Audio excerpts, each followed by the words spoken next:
Lonora Ochieng, but most people know me as Mama Mona Crafts. I am 34 years old, a mother of one, currently in the craft business, yes, for the past 5 years. How I find myself in this industry is kind of a long story, but I'll keep it brief. So I studied at KU, Kenyatta University main campus. I'm an undergraduate with a bachelor degree in social science, majoring in psychology. So how I found myself here basically was, I think in my primary days, I used to love crafting stuff. My mom would be like, oh, you're so good at this. Mbono umenishonea hii nguo hivi? You know, with the way we play with dolls and everything. So come high school, I would help my friends to write letters, and then we draw stuff and then stick. I'm not saying I'm good at drawing, but I could fix something. And then come when I went to the university, you know, sometimes you need to make something for yourself. Tulikuwa na hustle here and there. Kuuza nguo, kuuza viatu, tunaenda Gikomba asubuhi, me and my friend Vaida and everything. But there was always something about me being artistic. Because I would make my own bangles and then wear them, and then everybody would be like, can I have one Lourine? And I'll be like, you know what, let me perfect it for you, vizuri sana. So I started perfecting. I go to Kahawa Ndani, I pick some fabrics, zenye zimebaki tu from tailors, and then I just make something. And then when I put it on or where somebody's like, I want. So that is where I learned that I'm good at something. I'm good at this craft thing. So I would make them, and then I would walk door to door every hostel, selling them at least to get upkeep and some pocket money for food and everything. So I'll take you back to campus as to why I decided to go fully into business rather than the 8 to 5 employment job. I'm not saying employment is bad, but for me, it really didn't go well with me. Not that I didn't like it, but I think I love being the boss of me. I just love being my own boss. There's something sweet about that, being just your own boss. So I remember when I was in 4th year, I was almost done. We're almost graduating for academic year. And then I got pregnant when I was in 4th year. That was in 2015. So, and I had only the project that was remaining. So I had to, while my mates graduated 2015, some graduated in 2016, here I was with a baby. I'm not sure what life has ahead of me. Nilikuwa nimechanganyikiwa, I was very stressed. So katika hii harakati bado nilikuwa nafanya odd jobs venye mtoto alikuja. I used to do very odd jobs, this being a BA, brand ambassador and everything. Kazi ngumu hiyo nakwambia, but nilimanage. So around 2019, vitu zilikuwa very tight kwangu. Yes, I would do this, but on and off. It wasn't something akili yangu ilikuwa imewekelea like I can monetize my skills vizuri. So I needed some cash that would come quickly, you know. So nilikuwa nafanya hizi tu BA brand ambassador jobs and everything. So 2019, I think nilikuwa nimefika mwisho. I decided if an opportunity arises, let me take it. So an opportunity to be a house girl, as we are commonly known wanaitwa kama kadama, came up to go to Qatar. So I found someone who was looking for, kuna hii group Facebook that was looking for nannies and everything. So I talked with one, akanitengenezea kila kitu. I didn't go through an agent, I was direct employment.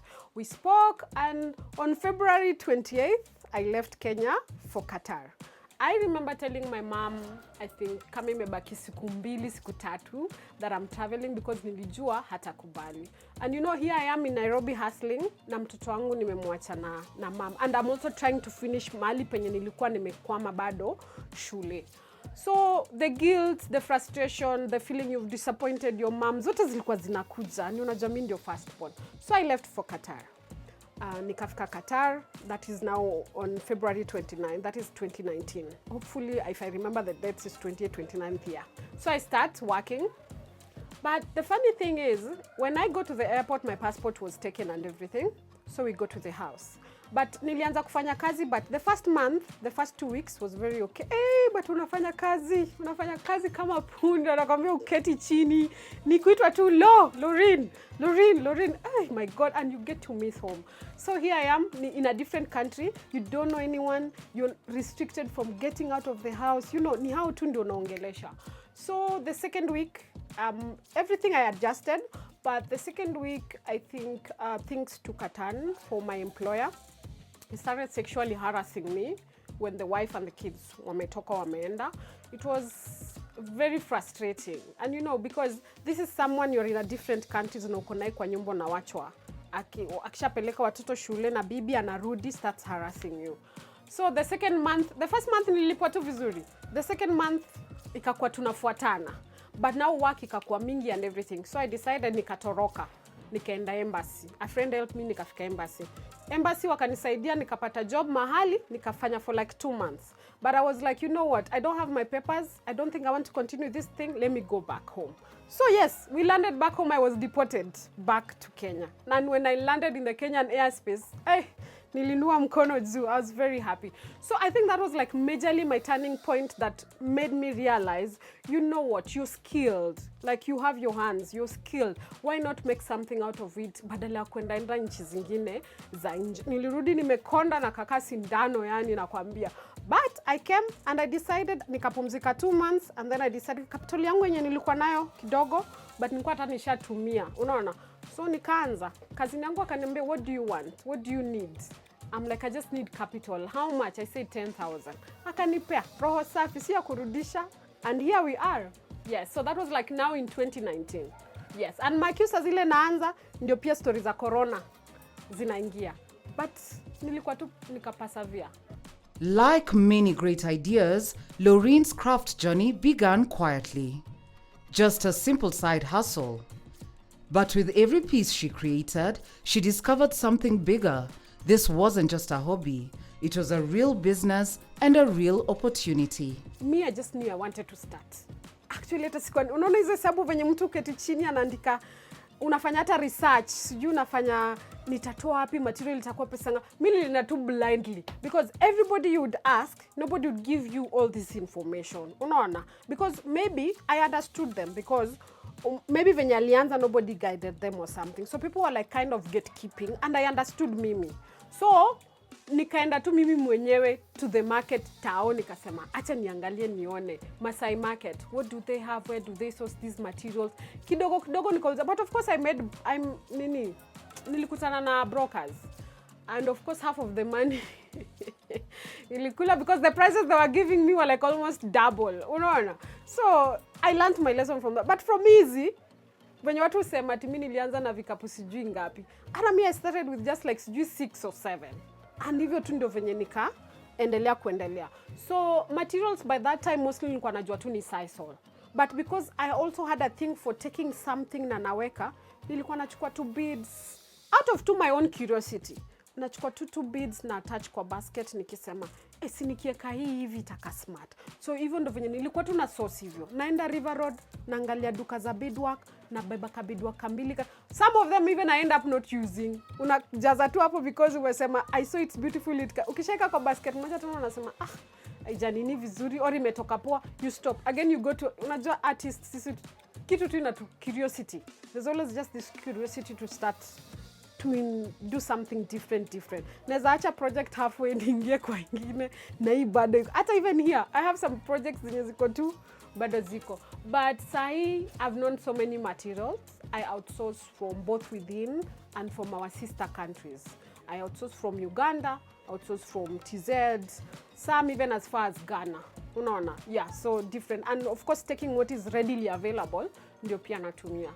Lourine works with materials that speak a global craft language, from makuti and sisal to raffia, milulu, and vibrant Ankara fabrics.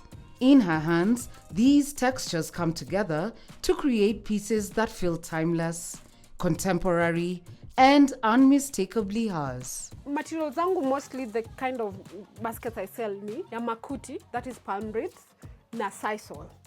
Alafu tuko na pia na elephant grass. But the elephant grass as far as Ghana. Raffia grass natoa natoa TZ. Sorry, natoa Ghana. Then I have the Milulu grass. Hiyo natoa in Tanzania. Raffia Uganda, Milulu grass natoa Tanzania. So ina depend ni what I need it for.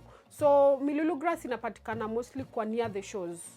Sisi kwetu huku Nyanza penye mimi natoka tunaitumia kutengeneza vitu zinaitwa osera. Ni samaki kikuje na wekwa ndani. Na maybe kutouch our roofs and everything. But now TZs use it to make baskets and mats. Yes, mkeka. Yeah. Unaona kama hii hapa nimeincorporate raffia to it. It's just a palm reed baskets like this one, but nimeincorporate raffia. So raffia in its natural color it's like beige, it's beige like. But sasa na have kuzidai kama hii venye umeona hizi zenye ziko hapa, kama hii nimedai to give it this color because this was a customer's preference. Hii pia nimeincorporate Ankara fabric. Unaona, nimeincorporate Ankara fabric with the leather. So iko hivi ndani, unaona. So unaweza funga for security purposes. Ukiweka vitu ndani, unavuta hii hivyo, alafu unaifunga. Just like that. So unaona kama hii pia, hii ingine, hii ni sisal. Lakini nimeincorporate beadwork. Unaona inaipea, it's not so plain, inaipea a very classy and beautiful look. So that is another one of them. Alafu tuko na hii pia. Hii nimeincorporate some wooden beads. Easy wooden beads to give it that floral. Mtataka kwenda beach and everything. Hii pia nimeincorporate hapo hivyo. Sasa kwa hizi sijamaliza, lakini this one inspiration ilikuwa inatoka for it being a Mumbi collection. I call it the Mumbi collection. Siku hizi tuko na ngemi among the central people, a cultural event. So I decided to incorporate cowrie shells and their color, which is usually this almost like rustic brown. So I have different designs that I've incorporated, but mostly majorly ilikuwa tu leather with cowrie shells.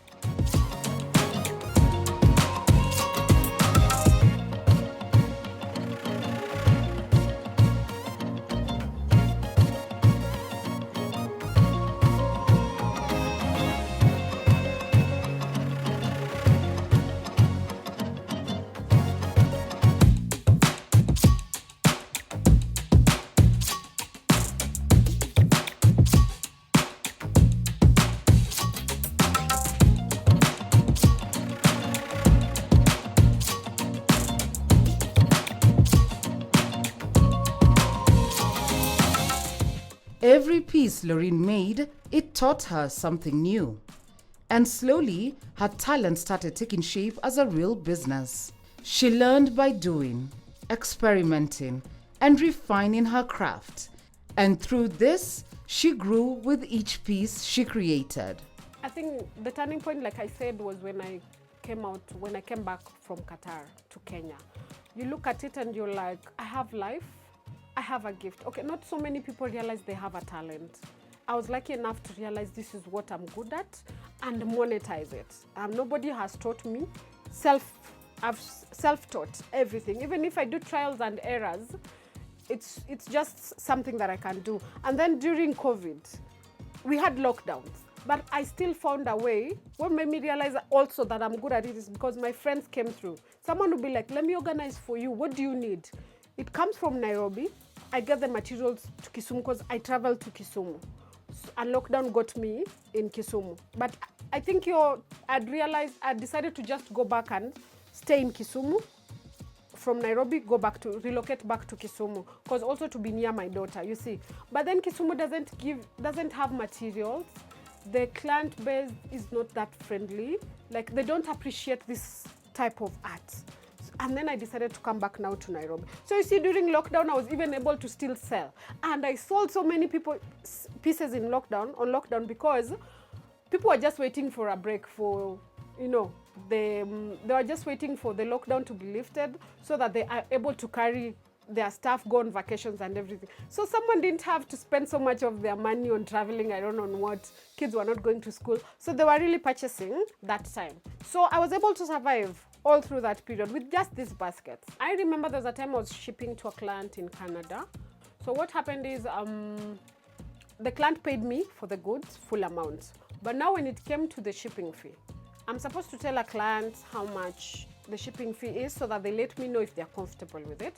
It was an oversight on our side, we did not, so we sent the package, the client received. But now when the shipping fee invoice came, it was quite a lot, like around 40,000. The client was not comfortable, akazima simu and blocked me. So you need, I'm in Kenya, she's in Canada. So you see, I had to pay this 40,000. Now, there was another, when seasons, let's say during the rainy season and the hot season. So now, during the rainy season, I have a challenge because material takes time to dry. And maybe customer has given you a timeline on your products.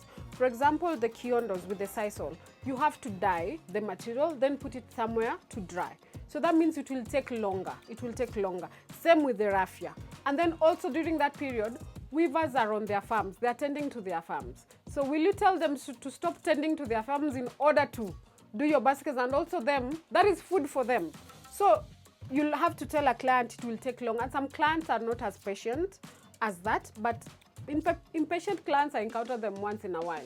Have I ever encountered a client who's given me so much frustration? Not really, not really. We always have, I'll be lying if I said I've found a client who's frustrated me. I think they're always patient when I explain to them when I explain to them this and that, when there's changes in timelines and everything, I make sure to communicate earlier. Also, the major challenge right now is shipping. Shipping fee is very costly, and most of my baskets, I cannot fold them. So you've seen as baskets, unaona venye nimeweka hizi on top of the other, I cannot fold them. So that means volumetric weight becomes very high. So that is what is considered when they are shipping. So you'll find I'm shipping 5 baskets, client has spent 20,000, and then they have to pay shipping fee 40,000. You see, that is like my major challenge, because I would love to reach out. I have clients from outside, but now sometimes you have to rely on someone carrying for them. Once in a while, client will say, okay, it's okay, I'll just pay for it. But only if they are carrying them for personal. But for export, for resale, it's quite a challenge on my side, yeah. Every challenge pushed her to adapt, to refine her process, and to find new ways to reach her audience. Social media became the engine that helped her craft reach the people it was meant for. Social media has really helped me with marketing, like 101%. Maybe you're wondering why, how and why. When I started as an online-based vendor. I had no idea, I had no vision of having a shop. I was like, since I have social media, I think I'll be able to reach someone as far as when they're in their bedroom, in their toilet, scrolling through their phone while they're going to work and everything. I figured it will help me a lot. So that's when I started with social media. I've never envisioned having a shop, to be honest. I know shop is convenient, but 90% of my customers are online based. So basically what I do, I take videos, like right now in my kitchen, that is my area for photography. So that's where I take my videos and then I post on social media. And then I rely mostly on my clients. They do send me photos of themselves carrying my products. So that helps me to market myself, both on Instagram, on TikTok, on Facebook, yes, and on WhatsApp, and through referrals as well, yes. So social media, I keep on telling everyone, if you're selling something, even mama mboga, go to social media. Ata mama mboga, ata mtu wa kiatu, go to mama mboga. And then embrace digital payments. Everywhere squeeze it go digital. But also go social media, ataka unachoma mahindi. Go social media way. You'll never, just be consistent. I know content creation is hard. Trust me, hata mimi namkanga saa zingine na kwa nimechoka. I don't even want to go to social media, but I have to, because that's the only avenue that I know that can give me clients. So, and I get clients from as far as South Africa, Ghana, Nigeria, UK, US, yes. From a simple side hustle to a thriving craft business, Lourine's journey shows what patience, creativity, and persistence can achieve. With her sights set on international shelves and a growing vision for her brand, her story is a reminder that talent, when nurtured, can take you anywhere. The advice that I can give to the youth is that we should be a little bit more patient. Patience is a virtue, and patience pays. 2019 to 2025, I don't think if I'd been patient, I would have been here. Because on the streets, you'll hear someone, Mama Mona, how are you? Mama Mona, and the brand name maybe that I chose made it, I don't know, just stuck when I came up with it. So I'll say the major challenge is like we don't have capital also. Besides being patient for things to work out and to roll out as you're being consistent, is that many youths lack like capital. I wish there was a way they would be given, someone can just pitch. You don't have to go through all this hassle and harassment and frustrations, and then information is very hidden. You'll only hear, to be honest, even to me, you'll hear something has happened after it has already happened and I'm an SME, I have no idea. So it's like closed in. People who know each other, I know someone, I know someone. Those are the only people who got that information. And many youths have that potential to make something, but majorly they're just lacking capital. But I'll say whatever little you have, just start. If you know you have a way of getting capital, just start. Because haina formula. For real nitakwambia nitakupangia hivi. Maybe uanze na hiyo time hakuna sales. Na mimi time nilianza na mimi vitu zika pick tu up. Unaona? Yeah, so that is the way it is. Because I'll be honest, kuna time nyingine hata mimi nauzanga baskets 2 kwa wiki. And I'm still okay. So I take advantage of time yenye niko na sales to sell as much as I can. So for any youth, start. Hata kama uko na 1,000 and you're good at something, anza. That is why nasema kuna social media. At the comfort of your room, of your single room, of your bed sitter, nje. Imagine anza tu. Huwezi jua nini yako itafunguka saa ngapi na ni when. So just start.